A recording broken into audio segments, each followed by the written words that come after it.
Maswerteng hapon po mga ka-STL. Narito na po ang resulta ng STL Bulacan para sa araw na to, second draw.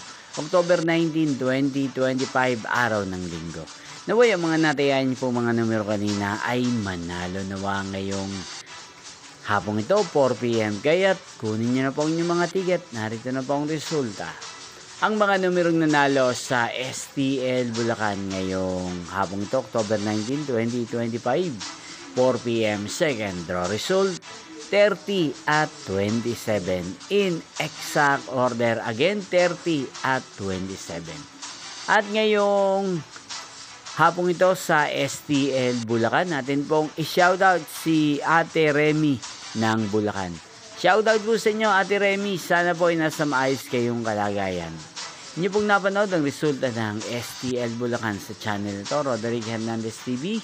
Magkita-kita pong muli tayo mamayang 8 p.m. para sa third draw result ng STL Bulacan. Thank you for watching.